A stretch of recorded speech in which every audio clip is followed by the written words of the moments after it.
Subscribe करें और bell दबाएं ताकि कोई खबर रह न जाए।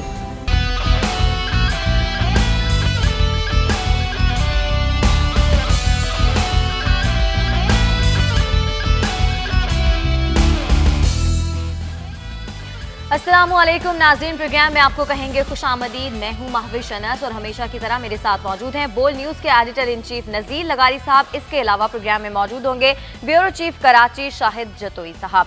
नाज़रीन, ईरानी पासदाराने इनकलाब की कुद्स फोर्स के सरबराह major general Qasem Soleimani Iraq में अमरीकी रॉकेट हमले के नतीजे में जाँ बहक हो गए। उसके बाद अमरीकी महकमा दिफा की जानिब से इस बात की तस्दीक कर दी गई।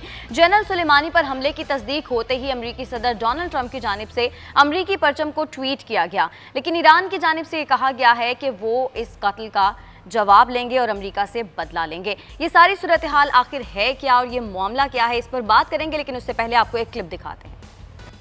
लगाई साहब, आप क्या समझते हैं, जनरल कासिम सुलेमानी की हलाकत से क्या कोई नया महाज खुल गया है? मेरे ख्याल में एक बहुत बड़ा वाकया है और अमेरिका ने एक बहुत बड़ा गेम किया है। हमें इसकी सूरत हाल को समझना होगा बहुत गहराई में जाकर। और जनरल कासिम सुलेमान जो थे, कासिम सुलेमानी जो थे, इनका नाम जिस तरह कहा जा रहा है कि ये सबसे ताकतवर शख्सियत थे और आयतुल्लाह खामनई के बाद इंतहाई पुरअसर शख्सियत थे और इन जैसा और कोई नहीं था, मुल्क की ताकत, ये सारी चीजें एक नैरेटिव बिल्ड करने की बातें हैं। और अमेरिका दुनिया को ये बताना चाहता है और अपने अवाम को ये बताना चाहता है कि हमने ईरान की दूसरी बड़ी शख्सियत को कत्ल कर दिया है। ये मैसेज है दुनिया के लिए और खुद अमेरिकी अवाम के लिए, लिहाजा आओ जंग के लिए तैयार हो जाओ। असल बात यह है कि अमेरिका इस खित्ते में सुकून और चैन नहीं चाहता है और वो नहीं चाहता है कि यहाँ पर लोग जो है अमन से रहें और अपने लोगों को जंग के लिए तैयार करना चाहता है। एक बहुत बड़ा सानिया है, इसमें कोई शक नहीं है कि कासिम सुलेमानी एक बहुत बड़ी शख्सियत थी, लेकिन कम अज कम ये कहना कि वो मकबूल तरीन शख्सियत थे, वो दूसरी बड़ी शख्सियत थे और ईरान में तो अब कुछ भी नहीं रहा है, खत्म हो गया है, ये सारे का सारा एक नैरेटिव बिल्ड किया जा रहा है। नैरेटिव बिल्ड करने का तरीका उन्होंने ये अख्तियार किया है कि उनके बारे में अफसाने बयान किए जाए और एक अफसानवी किरदार के तौर पर पेश किया जाए। ईरान में और भी लोग हैं, और भी जर्नैल हैं, और भी काबिल लोग मौजूद हैं, वहां पर एक सिस्टम मौजूद है, वहां पर एक डेमोक्रेटिक सिस्टम मौजूद है, चल रहा है, वो चलेगा इस सूरत हाल का। और इतना आसान नहीं होगा ईरान को निगल लेना जिस तरह से अमेरिका और अमेरिकी लोग समझ रहे हैं या अमेरिकी एस्टैब्लिशमेंट के लोग समझ रहे हैं।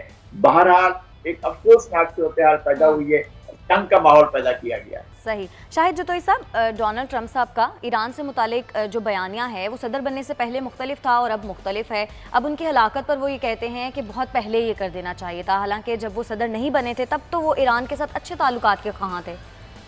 जी देखें, ये जो है अमेरिका किसी ईरानी सदर के मर्ज़ी से नहीं चलता, उसकी पॉलिसियों से नहीं चलता। अमेरिकन एस्टेब्लिशमेंट जो स्ट्रेटजी बना चुकी होती है वो लॉन्ग टर्म होती है, उसी पे उसको चलना होता है। इस इलेक्शन से पहले उनका बयानिया क्या था उसकी उन परवाह नहीं है। जो इलेक्शन के बाद उनको करना है अमेरिकी सदर की हैसियत से, वो अमेरिकन एस्टेब्लिशमेंट की स्ट्रेटजी के मुताबिक करना होगा। मैं समझता हूँ कि ये 2001 के 9/11 के वाक़ये के बाद जो एजेंडा बना था, अमेरिकी एजेंडा बना था इस खित्ते के बारे में, ख़ुसूसन आलम इस्लाम के बारे में, ये उस एजेंडे का हिस्सा है। ये जो कल मुहिम जो हुई है बगदाद में कासिम सुलेमानी के कत्ल की, ये उसी एजेंडे का हिस्सा है। और जो बचा खुचा आलम इस्लाम है, जहाँ थोड़ी बहुत मुआशी सकत है या सियासी इस्तेकाम है, उसको तहस नहस करना है। आज भी हमारे लोग नहीं इस बात को समझ रहे हैं। बिल्कुल उसके तहत वो चल रहे हैं। सबसे बड़ा इम्तिहान जो है वो पाकिस्तान के लिए उन्होंने कर दिया है कि पाकिस्तान किसकी तरफ जाएगा, ईरान की तरफ या अमेरिका की तरफ। और मैं आपको बताऊं, अगर ये जंग हुई तो ये ईरान तक महदूद नहीं रहेगी, ये जंग आलम इस्लाम को मज़ीद तकसीम करेगी, ये जंग आलम इस्लाम की मईशत को मज़ीद तबाह करेगी, ये जंग आलम इस्लाम में मज़ीद सियासी अदम इस्तेकाम लाएगी और आलम इस्लाम को मज़ीद सिक्योरिटी स्टेट्स में तब्दील करेगी और मज़ीद दहशत गर्दी होगी, मज़ीद अदम इस्तेकाम होगा। बहुत ख़तरनाक सूरत हाल है। हमें इस मरहले पर जो है पूरे आलम इस्लाम को तदब्बर के साथ सोचना चाहिए कि ये जो कुछ अमेरिका करने जा रहा है ये क्या है। इराक पर जो उसने हमला किया था 2003 में, उसमें उसने ये जवाब बताया था कि इराक कीमियाई हथियार बना रहा है। एक मफरूज़ा घड़ा था, वो मफरूज़ा कभी दुरुस्त साबित नहीं हुआ। कल जो उसने मुहिम जोई की है, उनका कहना यह है कि कासिम सुलेमानी जो हैं वो अमरीकियों पर मज़ीद हमले करने की मनसूबाबंदी कर रहे थे, बड़े हमले की मनसूबाबंदी कर रहे थे। ये भी एक मफरूज़ा है। इस मफरूज़े की बुनियाद पर ये अलग बहस है कि ये जस्टिफाइड है या नहीं है कि इराक के दारुल हुकूमत बगदाद में जाकर हमला करना, इराक की खुद मुख्तारी को उन्होंने रौंदा, और अमरीकियों ने ये जानबूझ के किया कि एक ईरानी कमांडर को मारा। ये ठीक है कि वो बड़ा एक नैरेटिव बना रहे हैं कि उसको अफसानवी वो बना रहे हैं और ये बताना चाह रहे हैं कि हमने ईरान का सब कुछ तबाह कर दिया। ऐसा नहीं है। मैं लगारी साहब से इत्तफाक करता हूँ, उन्होंने ईरान की ताकत नहीं देखी है।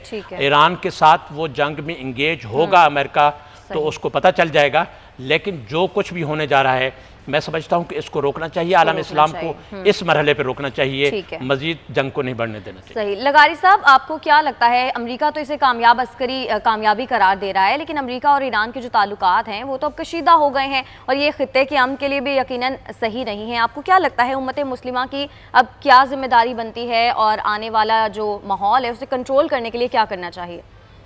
एक तो ईरान और अमेरिका के ताल्लुकात पहले से ही कशीदा हैं, कोई नई बात नहीं है, और इस वाक़े से जो है मजीद कशीदा होंगे। खित्ते की मफादात हैं। असल बात यह है जो पहले भी कही गई थी इसी प्रोग्राम में साहब ने कि इस खित्ते के अंदर एक आ रहा है, एक बड़ी खुशहाली के इम्कानात पैदा हो रहे हैं। असल में मगरिब की ये पूरी की पूरी कोशिश ये है कि इस खित्ते के अंदर इस्तेहकाम ना हो, इस खित्ते के अंदर सियासी तदब्बुर ना हो, इस खित्ते के अंदर सियासी मामलात को सियासी अंदाज में हल न किया जाए, बल्कि इसको लाठी के जरिए हल किया जाए और लाठियां मजबूत की जाए, लाठियों को ज्यादा ताकत दी जाए और अवामी इदारों को कमजोर किया जाए।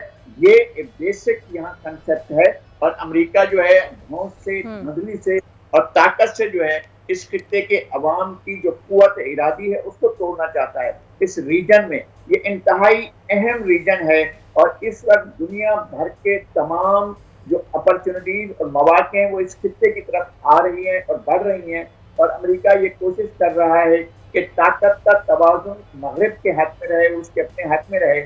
मेरे ख्याल में चीजें बहुत आगे बढ़ रही हैं और इस तरह की बात दफा जब अवाम का दबाव होता है, अवाम का प्रेशर होता है, तो तारीख ने देखा है कि अवाम बहुत कुछ कुर्बान करने के बाद भी वो उन कुव्वतों को कामयाब नहीं होने देती हैं जो कुव्वतें अपने मकासद लेकर अवाम को राह से हटाना चाहती हैं।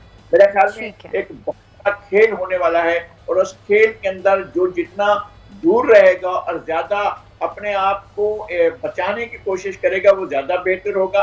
मेरे ख्याल में इस रीजन में जंग को रोकना चाहिए और हमारा किरदार कम से कम जंग को रोकने का होना चाहिए। ठीक है, हमारा किरदार जंग को रोकने का होना चाहिए। थोड़ा सा मुल्की सियासत पर भी बात कर लेते हैं, मुल्क के क्या हालात हैं। नाज़रीन, कहा जाता है कि वो यू टर्न मास्टर हैं और कुछ लोग ये भी कहते हैं कि जितने यू टर्न इस हुकूमत ने लिए हैं उतने किसी ने नहीं लिए। इस हवाले से आपको क्लिप दिखाते हैं। लगाई साहब, इतनी मकबूलियत तो वज़ीर-ए-आज़म इमरान खान को अपनी परफॉर्मेंस की बेस पर नहीं मिलती जितनी मकबूलियत यू टर्न की बेस पर मिल जाती है। बार बार के जो यू टर्न है ये तहरीक इंसाफ पर किस हद तक असरअंदाज हो सकते हैं? ज़ाहिर है असरअंदाज हो चुके हैं। कहाँ हैं लोग जो इन दावों के साथ? रिपब्लिकन पार्टी बनी थी 50s में, कहाँ है वो रिपब्लिकन पार्टी? फिर कन्वेंशन लीग बनी थी, कहाँ है वो कन्वेंशन लीग? फिर कौंसल लीग बनी थी, कहाँ? वो कौंसल लीग को तो आने नहीं दिया गया था। फिर कहाँ हैं और जमातें जो इस तरह से बनाई जाती हैं? कहाँ है वो काफ लीग जो समझते थे कि जनाब जिसने पूरी की पूरी मेजॉरिटी हासिल कर ली थी, तमाम पार्टी को और नॉन लीग को तो 12 सीटें दी गई थी और पीपल्स पार्टी को 4 सीटें दी गई थी। जब मैनेज इंजीनियर्ड और मैनिपुलेटेड और होते हैं तो उसके नतीजे में इस तरह की क़यादतें आती हैं और हवा हो जाती हैं। तारीख में इसका जिक्र तक नहीं मिलता है। कोई जानता है कि जब रिपब्लिकन पार्टी पाकिस्तान में बनाई गई थी तो उसका सरबराह कौन था, उसका इक़्तिदार किसको मिला था और कौन आया था उस वक्त, किसने टेक ओवर किया था मुल्क को? नहीं पता चलता है। ये लोग तारीख का गार्बेज बन जाते हैं। ऐसे लोग जो तारीख का इदराक नहीं रखते हैं, जो यू टर्न को अपनी सारी सियासत समझते हैं, तारीख के अंदर उस तारीख उनको तारीख अपने कचरादान में डाल देती है, कोई हैसियत नहीं होती है इन चीजों की। आज एक लगता है कि मुल्क तो इनके बगैर चल नहीं सकता, बाद में लगता है कि इनके होते हुए मुल्क कैसे चल रहा है, सबसे बड़ा सवाल ये होता है। लेकिन लगाई साहब, आपको क्या लगता है कि अब तक का सबसे बड़ा यू टर्न कौन सा है? नहीं, अगर आप मुझसे पूछ रही हैं तो एक यू टर्न, हर यू टर्न पिछले यू टर्न से ज्यादा बड़ा होता है। जो भी नया यू टर्न होता है वो पिछले यू टर्न से कई गुना बड़ा होता है और उतना ही मुल्क को पीछे रह जाता है। सही। अच्छा लगाई साहब, क्या खान साहब को ये याद नहीं रहता कि माजी में उन्होंने कौन सा बयान किस मौके पर क्या दिया था? क्योंकि हमने देखा है कि ऑपोजिशन को तो ज़्यादा तनकीद करने की ज़रूरत पेश ही नहीं आती, वो खान साहब का पुराना जो बयान है वो ले आते हैं, क्योंकि उनका जो मौजूदा बयानिया होता है वो मुख्तलिफ होता है। तो उनको इसकी परवाह नहीं है, पहली बात। दूसरी बात यह है कि उनकी यादाश्त नहीं है। इतने बड़े मुल्क की इतनी बड़ी लीडरशिप के लिए कम से कम एक हद तो ये भी मुकर्रर होनी चाहिए कि बंदा कितनी उम्र तक फाल रहता है जहनी तौर पर, और फिर ये कि क्या क्या उनके मशगूलात क्या हैं और उनके मशागिल क्या हैं, ये सारी चीजें भी होनी चाहिए। मैं ये समझता हूँ कि उनको इस बात का एहसास नहीं होता, इदराक नहीं होता, उसको इसकी फहम नहीं होती है कि मैंने यू टर्न लिया है। और बाद में पता चलता है एक बात जो उन्होंने 1 साल पहले कही थी, बिल्कुल कमाले महारत से उसी तरह उसी बात को उसी जोर से ताकत से कंडेम करते हैं और उसको बिल्कुल विलियामेट कर देते हैं। जो चीज आज कह रहे हैं वो कल नहीं होती। और अब आप देख लेंगे ये सियासत का ये इस तरह के माहौल में, इस तरह के हालात में, इस तरह की मुक़्तदरा में इसी तरह के लोगों की जरूरत होती है ताकि उनको पता ही ना हो कि वो कह क्या रहे हैं और कर क्या रहे हैं। ठीक है। और नाज़रीन, साल के पहले ही दिन महंगाई का तूफान आ गया। बिजली, गैस, पेट्रोल, आटा सब कुछ महंगा हो। महंगाई के हवाले से भी आपको क्लिप दिखाते हैं, क्योंकि हुकूमत ने नए साल में आवाम को रिलीफ देने की बजाय मजीद महंगाई कर दी है। लगारी साहब, ये जो चीज़ें महंगी हुई हैं ये तो साल के 12 महीनों की कहानी है। आपको नहीं लगता कि हुकूमत को कोई नया तोहफा देना चाहिए था आवाम को? पैदल चलने पर टैक्स लगा देते या सांस लेने पर टैक्स लगा देते, क्योंकि ये पेट्रोल और आटा और ये सब चीज़ें तो पहले ही महंगी हैं। अच्छा, आपने तजवीज़ दे दी है ना, मेरे ख्याल में अब इनको ये ख्याल होगा कि ऐसा ही करना चाहिए। जो चल रहा हो उस पर टैक्स लगाओ, जो घर में बेड पर सो रहा हो उस पर टैक्स चलाओ, जो कहीं पर फुटपाथ पर बैठा हुआ है उसके ऊपर टैक्स लगाओ, और जो वहां पर किसी जगह पर खड़े होकर बसों के गाड़ियों के आगे खड़ के वो खैरात मांग रहा है, भीख मांग रहा है, उस पर टैक्स लगाओ। तो वो बहुत सी चीजें हैं और खुलेंगी। आप इस तरह की मशीन देंगे तो जाहिर है वो इस तरह के काम करेंगे, उनके पास और करने को तो कुछ नहीं है। इसलिए कि उन्होंने इस मुल्क के अंदर इकोनॉमिक मैनेजमेंट नाम की कोई चीज नहीं की है, बल्कि नस किया है, हर चीज को खराब किया है, बिजनेस को इन्होंने खराब किया, इन्होंने जो है वो सियासत को इन्होंने खराब किया, हमारे बहुत से इदारों को इन्होंने खराब किया, किसी को काम करने के काबिल नहीं छोड़ा है। जिस कदर वो नाअहल थे इदारों के अंदर, उतनी नाअहली सरायत कर चुकी है। अब देखें इस मुल्क को और इस तरह के हालात को कौन सकता है। शाहिद जतोई साहब, आपको क्या लगता है, बार बार कहा जाता है 2020 इलेक्शंस का साल है, आपको लगता है इंतखाबात का साल है, और अगर ऐसा होता है तो अवाम किसको चूज़ करेंगे? जी देखें, सियासतदान तो बयानात देते रहते हैं और लोगों का मोराल बढ़ाते रहते हैं। उनका कहना ये होता है कि जी बस ये हुकूमत नाकाम हो गई है, लेकिन जो हुकूमत गिराने का जो एक तरीक़ेकार है आइन के मुताबिक, उसमें तो ऐसा कोई हालात मुझे नज़र नहीं आ रहे हैं। अच्छा। या तो आवाम सड़कों पर निकल आएँ, या बहुत ज़्यादा ऐसी सूरत हाल पैदा हो जाए कि वज़ीर आज़म जो हैं वो ख़ुद कहें कि जी मैं हुकूमत नहीं संभाल सकता हूँ, या फिर अपोजिशन जो है इनके अपनी स्ट्रेंथ शो करे कौमी असम्बली में कि जी अब अक्सरियत नहीं रही तहरीक इंसाफ की, वो भी ऐसी कोई सूरत हाल नज़र नहीं आ रही है। अगर कुछ है जिसकी बुनियाद पर ये कहा जा सकता है कि इलेक्शन का साल है, वो ये है कि इस हुकूमत की पॉपुलैरिटी वो बहुत तेज़ी से गिर रही है। इस हुकूमत को सियासी मकबूलियत की बुनियाद पर कायम किया गया था। अच्छा। और इस हुकूमत को सियासी मकबूलियत की बुनियाद पर यह मफरूज़ा बनाया गया था कि ये सख्त फैसले करते जाएं, लोगों पे टैक्स ऐड करते जाएं, महंगाई करते जाएं और फिर हालात ठीक हो जाएंगे। अच्छा। इनको ये नहीं पता कि हालात कभी ठीक नहीं होते। आलमी मालियाती इदारे हमेशा ये कहते रहते हैं कि बस ये सख्त फैसले आप कर लें, आप ही कर सकते हैं और तो कोई कर ही नहीं सकता, आप तो मकबूल आदमी हैं, आप मकबूल तरीन लीडर हैं, अवाम आपकी बात बर्दाश्त कर लेंगे और फिर सब ठीक हो जाएगा जब आप सख्त फैसले करेंगे। ये भी नहीं मफरूज़ा है। अच्छा। जो पहले हुक्मरानों को दिया गया उन्होंने नहीं माना, ठीक चूंकि है। ये पॉलिटिशियन नहीं है, स्टेट्समैन नहीं है, इनको भी नहीं पता, इनसे सख्त फैसले कराए गए हैं। इनकी मकबूलियत जो है वो अब पहले जैसी नहीं रही। आप इसका सियासी सर्वे करा लें, आम आदमी से पूछ लें, ठीक है। लोग महंगाई से, गुर्बत से, बेरोज़गारी से बहुत ज़्यादा तंग आ गए हैं। चुके हैं। अब नई कुछ सूरत हाल पैदा होती है। इस सूरत हाल में, इस इकोनॉमिक ठीक है। उसमें, अनरेस्ट में, अनसर्टेनिटी में, कोई बेचैनी में कोई नई सूरत हाल पैदा होती है ठीक है। 2020 में, तो इसके इम्कानात भी मौजूद हैं। सही। अच्छा लगारी साहब, ऐवान बाला और ऐवान ज़ीरी में साल शुरू होते ही हमने देखा कि इजलास बुला लिए गए हैं। ये नए साल की खुशी में है या कोई रस्म सियासत? देखें, इन्होंने प्लान किया हुआ है ना जिन चीजों को, वो तो हमें नहीं नजर आया ग्राउंड पर इन्होंने क्या होमवर्क किया है। अच्छा। लेजिस्लेशन के लिए क्या इन्होंने ये परवेज खटक साहब और अहमद डोगर साहब ने जाकर सारे ऐसे जादू के मंत्र पढ़े हैं कि सारे लोग ठीक हो गए। इन्होंने तो कोई होमवर्क नहीं किया है। अब ये अगर लेजिस्लेशन करना चाहते हैं तो फिर होमवर्क कहीं और हो रहा है। कम से कम सियासी ग्राउंड पर तो और सियासी फ्रीकैन के दरमियान बामैनी बामकसद तो मुकालमा नहीं हो रहा है। हुकूमत और अपोजिशन के दरमियान इस तरह के ताल्लुकात और इस तरह की चीजें नहीं है कि जिससे लगे कि जनाब अब हुकूमत और अपोजिशन मिल बैठकर कौमी मामला पर यकजहती के साथ और यकसुई के साथ मुकालमा करना है या डायलॉग करना है। ऐसी कोई सूरत हाल नहीं है। अगर कहीं और हो रहा है, किसी ड्राइंग रूम से बाहर हो रहा है या ड्राइंग रूम से अंदर हो रहा है, किसी और जगह पर हो रहा है, कुछ डायलॉग हो रहा है और सौदेबाजी हो रही है, कुछ बिक रहा है, कुछ खरीदा जा रहा है, तो बिल्कुल एक दूसरी सूरत हाल है। तो उस सूरत हाल का तो हम कह नहीं सकते हैं। लेकिन ये कि अगर अवाम के लिए कोई चीज हो रही है तो वो नजर नहीं आ रही है, अगर अवाम के मफाद में कोई लेजिस्लेशन हो रही है तो वो समझ में नहीं आ रही है। ये तो जिन चीजों को एक दिन आराम से जोर से शब्दों मत से गालियां देते हैं, फिर अगले दिन उसी चीज को अपना लेते हैं, तो इनका पता नहीं है कि क्या करने वाले हैं और कानून साजी किस तरह की होने वाली है और क्या पाकिस्तान के वसीतर मफाद को पेश नजर रखकर की जाती है, क्या इदारों के वसीतर मफाद को पेश नजर रखकर की जाती है, या फिर मनपसंद चीज होती है। देखते हैं आगे क्या होता है। ठीक है, ब्रेक की जानिब बढ़ना है नाज़रीन, और वापस आएंगे तो फिर कुछ मजीद मामलात पर बात करेंगे। हमारे साथ रहिएगा।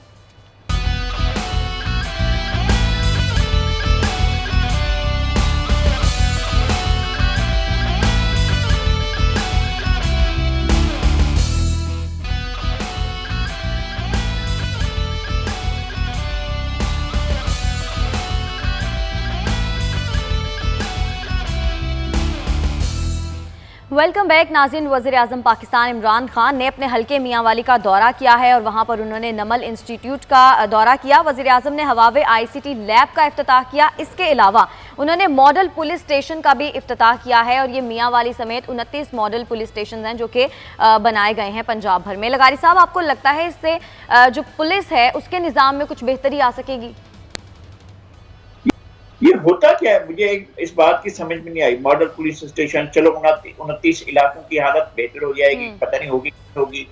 ये जो मॉडल कोर्ट्स बनाई गई थी, क्या उन्होंने मॉडल कोर्ट जो बनाई गई है उन्होंने कितना इंसाफ दिया है, कितने लोगों के साथ नाइंसाफी की है, इसका आपको पता नहीं चलता है। आप सिस्टम को ठीक करने के बजाय आप कोई सिलेक्टेड चीजें कर लेते हैं कि चले मियांवाली का बहुत बड़ा जिला है, उसके अंदर हम जाकर एक थाना चूज करते हैं और उस थाने को हम मॉडल थाना बनाते हैं और उसके अंदर कोई, उससे क्या होगा, इम्पैक्ट क्या बनेगा? क्या मियांवाली का मसाइल हल हो जाएगा? क्या मियांवाली जिले के पूरे जिले के जो है वहाँ पर पुलिस ठीक हो जाएगी? क्या इस तरह का क्या इसके क्या मकासद क्या होते हैं? मुझे ये बात आज तक समझ नहीं आती। जब आप कोई चीज सेलेक्ट करके मॉडल स्कूल बना रहे हैं, भाई बाकी तालीमी इदारों का क्या होगा? आप मॉडल फलां चीज बना रहे हैं, भाई उसका बाकी क्या होगा? मॉडल विलेज बना रहे हैं, चलिए आप विलेज मॉडल तो बन गया, फिर पाकिस्तान भर के देहातों में क्या होगा? ये सिलेक्टिव किस्म की डेवलपमेंट जो करते हैं वो नुमाइश ही होती है, फिर उसकी नुमाइश भी बेकार होती है। सही। अच्छा लगाई साहब, राना सनाउल्लाह साहब ने साफ कह दिया है कि वीडियो पेश होने तक फर्द जुर्म कबूल नहीं करूंगा। शहरियार आफरीदी साहब ने फ्लोर पर कहा था कि वीडियो मौजूद है, अगर ऐसी कोई वीडियो मौजूद है तो वो पेश क्यों नहीं कर देते? वो उनके पास नहीं है। वो कहानी है, वो कहानी बयान की गई थी और उस कहानी के अंदर कोई सच्चाई नहीं थी। राना सनाउल्लाह को 6-7 महीने उन्होंने असम्बली से और माइक से और मीडिया से और फैमिली से और दोस्तों से और पार्लियामेंट से और असम्बली से दूर रखना था। उन्हें दूर रख लिया अब उसके बाद जो है वो कोई दिन उनको बोलने देंगे, फिर उसके बाद किसी और बहाने से उठा लेंगे। कोई ऐसी चीज नहीं है। इनके पास कोई चीज होती तो पहले दिन भी आते और उनके ऊपर फर्द जुर्म आयद कर देते। तो फर्द जुर्म तो वो वैसे भी कैसे तस्लीम कर लेंगे जिसकी ना फर्द है ना जुर्म है, ऐसी कोई चीज साबित ही नहीं है, कहीं चीज में मौजूद ही नहीं है। कम अज कम अदालत की ऑब्जर्वेशन तो देखें कि सियासी बुनियादों पर केस बनाए जाते हैं और सियासी बुनियादों पर लोगों को घेरा जाता है, तो इस बात को तो देख लिया जाए। सही। शायद जो तो ये सब आपको भी लगता है कि ऐसी कोई वीडियो मौजूद ही नहीं और ये सिर्फ एक कहानी है, और अगर ऐसा है तो फिर ये कहने की क्या ज़रूरत थी कि जान अल्लाह को देनी है, शवाहिद मौजूद हैं, वीडियो मौजूद है। शहरयार आफरीदी साहब कह रहे हैं कि मुझे DG ANF ने नारकोटिक्स कंट्रोल फोर्स ने जो है वो उन्होंने मुझे बताया था कि ये सब कुछ है, सबूत मौजूद हैं, उनके कहने पे मैंने कह दिया था। लेकिन बात यह है कि आपके पास जब चीज़ है नहीं तो फिर इतनी बड़ी आप जिम्मेदार आदमी हो, आप हुकूमत को रिप्रेजेंट कर रहे हो, आप वजीर हो, आप किसी शख्स के खिलाफ, मैं ये नहीं कह रहा कि राना सनौल्ला, किसी आम आदमी के खिलाफ भी इल्ज़ाम लगाते हुए अगर आपके पास सबूत नहीं है तो आपको सोचना चाहिए आप जिम्मेदार हैं, आप हुकूमत को की नुमाइंदगी कर रहे हैं, आप रियासत की नुमाइंदगी कर रहे हैं, आप इदारों की नुमाइंदगी कर रहे हैं, आप बिला वजह इल्ज़ामात लगा रहे हैं, आपके पास सबूत भी नहीं है। और उनका एक मीडिया ट्रायल करा दिया एक पॉलिटिशियन का, आपने छः महीने उनको जेल में रखा, उनका मीडिया ट्रायल कराया, उनकी रेपुटेशन ख़राब कराई, उनकी साख ख़राब कराई।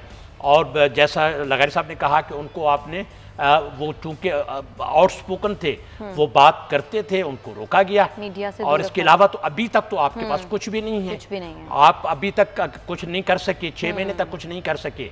वो जेल में था, वो इंतज़ार कर रहा था उसके खिलाफ सबूत फराहम किए जाएँ।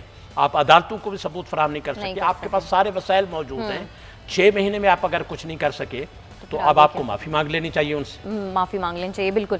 लगारी साहब, गैस के इजाफी बिलों पर रिपोर्ट वज़ीर-ए-आज़म को पेश की गई, वज़ीर-ए-आज़म ने नोटिस लिया और उसके बाद गैस सार्फिन को बड़ा रिलीफ मिला, 513 मिलियन रुपए वापस करने का फैसला हुआ। आपको लगता है कि जितनी महंगाई बढ़ गई है और जितनी महंगाई रिसेंटली हुई है उसके बाद ये जो इतना सा रिलीफ है ये काफ़ी होगा? जी, लोगों के बारे न्यारे हो जाएंगे, घर घर में चिराग जलेंगे और उसके बाद दूध और शहद की नहरें बहेंगी, लोग जो है शादियाने बजाएंगे, घरों से निकल आएंगे, नारे लगाते हुए आएंगे और सलाम सलाम करेंगे और कहेंगे जनाब बाबा क्या बात है। आप मजाक के साथ अवाम के साथ जो मजाक के चाहे करने हैं, हुक्मरानों का क्या है, कभी अवाम की जेब से निकला हुआ 1 रुपया भी वापस आया है? आज तक नहीं हुआ है। ये किसी भी हुकूमत ने ऐसा नहीं किया है। पाकिस्तान की तो तारीख गवाह, दुनिया भर में ऐसा कोई नहीं होता है कि ये उसूल होता है कि अवाम जिस मुसीबत को बर्दाश्त कर लें उसको रहने दिया करो, उसको रिलीफ दिया करो। ये खामखा रिलीफ की बातें, रिलीफ की बातें भी हुई हैं, उन्हीं के जेब में जाएगी, हुक्मरानों के पास जाएंगे और इसमें अवाम को कोई फायदा कभी भी नहीं होने वाला है। सही। लगाई साहब, कराची में रात 11 बजे के बाद शादी हॉल्स में तकरीबात पर पाबंदी पर गौर अभी किया जा रहा है, क्योंकि ये फैसला किया गया था मार्च 2019 में, लेकिन इस पर कोई अमल दरामद नहीं हुआ और अभी भी एक इजलास होगा और उसके बाद ये मुहिम शुरू करने का फैसला किया जाएगा। आपको लगता है कि ये होना चाहिए? लोगों को किसी भी तरीके से उनकी खुशियों से तो ना रोके ना, कम से कम। अगर पुरअमन तौर पर लोग खुशियां मना रहे हैं, अगर लोग किसी तरीके से खुश हो रहे हैं, तो आप अपनी तरफ से औकात की पाबंदी का आपका क्या मतलब, उससे क्या हासिल करना चाहते हैं? अगर आपको लोगों की खुशियां रोक कर चलें, 11 बजे नहीं करें, आप उसको 10 बजे कर लें, तो अगर आपको कुछ हासिल होता है तो बिस्मिल्लाह जी आप कर लीजिए। अगर आपको कुछ हासिल नहीं होता है और लोग किसी बात पर खुश हो रहे हैं, अगर 11 बजे की बजाय 11:30 बजे तक खुश होते हैं, 12 बजे तक खुश होते हैं, तो इससे मुझे नहीं समझ आता कि सरकारी इदारों को क्या तकलीफ होती है, क्या मसला है। बहरहाल ये एक खेल है, चलता रहता है। मैं तो आज तक यही समझता हूं कि खामखा है तो साथ किया जाए। सही, ठीक है। शायद जतोई साहब, आपको क्या लगता है, 11 बजे तो मैंने देखा है बारात आती है कराची में, तो ये टाइम लिमिट, ये खबर जो है सुबह कराची में चलाई गई थी कमिश्नर कराची के हवाले से, और कहा गया था कि कमिश्नर कराची की सदारत में एक इजलास हुआ है, उसमें यह फैसला किया गया है कि हाल्स जो हैं वो 11 बजे बंद कर दिए जाए। थोड़ी देर बाद कमिश्नर कराची के तर्जमान ने इसकी तरदीद कर दी कि हमने इस तरह की कोई ना खबर जारी की है और ना हमारी तरफ से इस तरह की कोई बात हुई है। लेकिन चूँकि बहुत सेंसिटिव इशू है, लोगों का मसला है, और तर्जमान की तरदीद के बावजूद भी ये मामला डिस्कस हो रहा है और लोगों को खौफ है कि ऐसा हो सकता है, इसलिए मीडिया भी चूँकि पब्लिक इंटरेस्ट है इस खबर में, तो मीडिया भी इसको डिस्कस कर रहा है। मैं समझता हूँ कि अभी तक कोई ऐसी तजवीज़ ज़ेर गौर नहीं है। अच्छा। और अगर कोई है भी तो लोगों की फिर वही enjoyment तो नहीं वही बन करना गए ना। चाहिए। आप जराइम को कंट्रोल करें, जराइम पेशा लोगों को कंट्रोल करें, लोगों को तो कंट्रोल ना करें। लोगों को तो कंट्रोल, और शादी तो खुशी मना रहे होते और हैं ना। शहरों में तो शादियाँ होती है इस वजह से ताखीर से हैं हाँ। कि दिन भर लोग जो हैं वो काम पे रहते हैं, और रात को शादी सड़कें बुलाक होती हैं और शहर में ट्रैफिक जैम होता है। 9 बजे के बाद 10 बजे के बाद लोग जाके इस शहर में फ्री होते हैं। देहात में तो आप सुबह में कर सकते हैं, लेकिन शहरों में अब ये ठीक है। मजबूरी बन गई है। ठीक है। रात तक ये प्रोग्राम होते हैं, लोगों के पास और इस शहर में कोई टाइम ही नहीं है। टाइम। थोड़ा कश्मीर का भी जिक्र करते हैं। लगाई साहब, भारतीय फौज की जानिब से कश्मीरियों पर जुल्मों सितम के 152 रोज मुकम्मल हो गए हैं और महबूबा मुफ्ती की बेटी को भी उनके घर में नजरबंद कर दिया गया है। ये जुल्मों सितम का सिलसिला कब तक जारी रहेगा? कम से कम मैं तो डेट नहीं दे सकता हूँ कि कब तक होगा, इसलिए कि ये पिछले 72 साल से, बल्कि डोगरा राज के आगाज से, जब कश्मीर पर डोगरा राज मुसल्लत किया गया अंग्रेजों की तरफ से, और ये पाकिस्तान और की आज़ादी से भी पहले का था और कई दहाइयाँ पहले ये हुआ था, तो उसके बाद से कश्मीरियों पर तो एक अजाब है जो मुसल्लत है और वो हर रोज एक नई कुर्बानी देते हैं, हर रोज एक नई इस्तकामत का मुजाहरा करते हैं, हर रोज वो जुल्म बर्दाश्त करते हैं और जुल्म का मुकाबला करते हैं। तो देखें कौम की मुसीबतों के दिन कितने हैं और कब तक इनको आज़ादी मिलेगी। लगाई साहब, मुझे यहाँ पे आपको इंटरप्ट करना पड़ेगा, हम इस बात करेंगे लेकिन ब्रेक की जानिब बढ़ना है और ब्रेक से जब वापस आएंगे तो फिर कश्मीर की सूरत हाल पर मजीद बात करेंगे। साथ रहिएगा।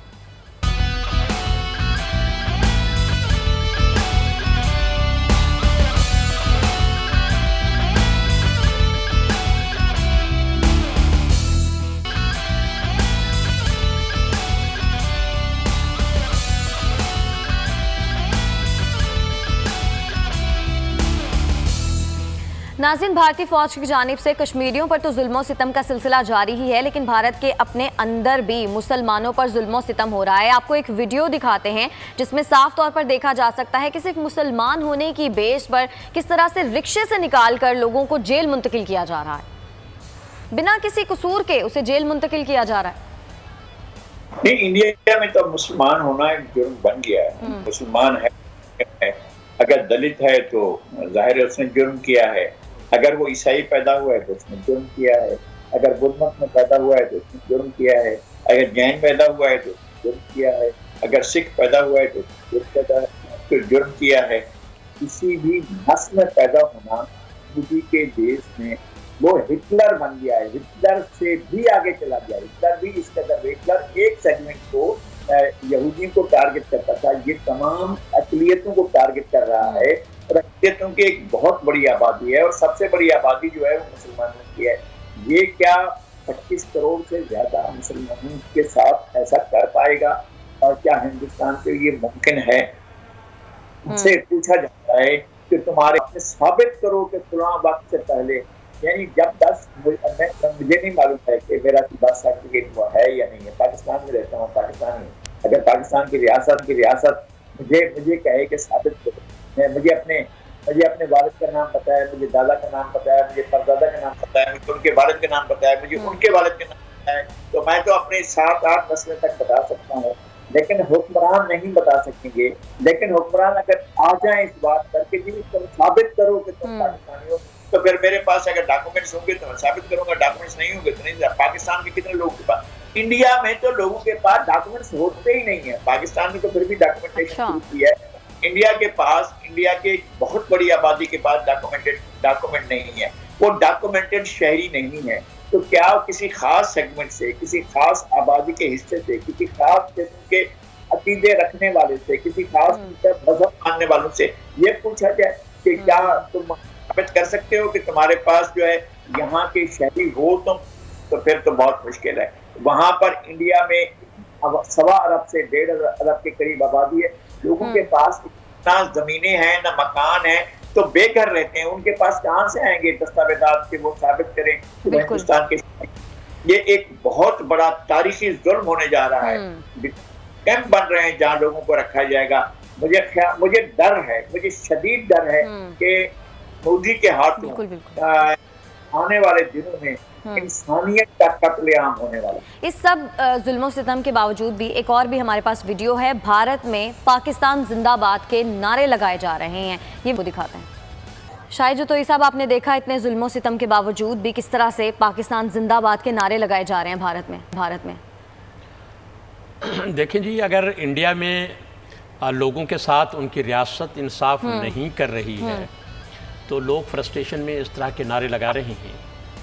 इंडिया में रहने वाले लोग जो हैं वो मुहब्बे वतन हैं, अपने वतन से मोहब्बत करते हैं और पाकिस्तान के हक़ में नारे वो इसलिए लगा रहे हैं कि हिंदुस्तानी रियासत, भारतीय रियासत उन पर होने वाले जुल्म और तशद्दुद को रोक नहीं सकी है, रियासत अपनी ज़िम्मेदारी पूरी नहीं कर सकी है। मोदी जो है एक फाशिस्ट हुक्मरान है, मोदी किसी बड़े एजेंडे पे है, मोदी जो कुछ कर रहा है वो इस रीजन में किसी बड़े अलमिये को जन्म दे सकता है, वो इस रीजन में किसी बड़े सानहे को जन्म दे सकता है। मोदी की कोई पॉलिसी जो है उसको ख़ुद इंडिया के लोग भी मानने के लिए तैयार नहीं हैं। अच्छी बात यह है कि भारत का ज़मीर ज़िंदा है।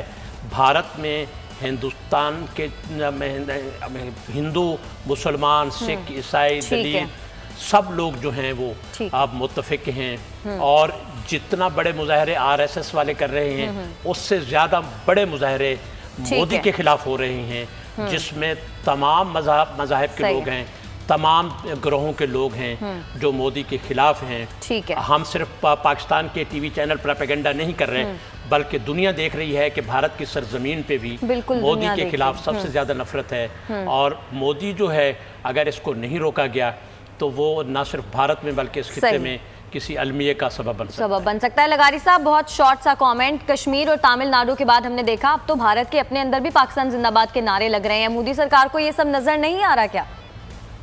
कम से कम एक बात साबित हो गई है कि कायदे आज़म ठीक थे और नेशनलिस्ट मुसलमान जो तवक्कुआत लगाए हुए थे वो गलत थी। कम से कम एक बात साबित हो गई है और कायदे आज़म का फैसला दुरुस्त था और नहीं रह सकते थे, इसलिए कि उन्हें उनका विजन ये बता रहा था उन्हें कि कभी ना कभी ये सूरत हाल पैदा होगी कि इस तरह की एक फासिस्ट रिजीम आकर उस तमाम अहिंसा को, उस तमाम गांधीज़म को, उस तमाम चीज़ों को मिलियामेट कर देगी कि जनाब जो लोगों को इकाई की तरफ एक डिसइंटीग्रेटेड नस्ली तौर पर, मजहबी तौर पर, फिरकावानू तौर पर तबकाती तकसीम जो है वो इनकी तारीखी तबकाती तकसीम है, वो मारूजी नहीं है। उसके बावजूद ये एक मुल्क कहते हैं कि मुल्क कई मुल्कों में तकसीम होगा और टुकड़ों में तकसीम होगा। ठीक है, बहुत शुक्रिया आपका नज़ीर लगारी साहब। शाहिद साहब, नाज़रीन आज के प्रोग्राम से इतना ही। कल जब आपकी खिदमत में हाजिर होंगे तो नैब तरमीम के हवाले से बात करेंगे।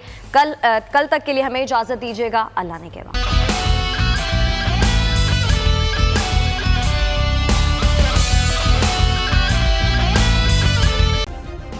सब्सक्राइब करें और बेल दबाएं ताकि कोई खबर रह न जाए।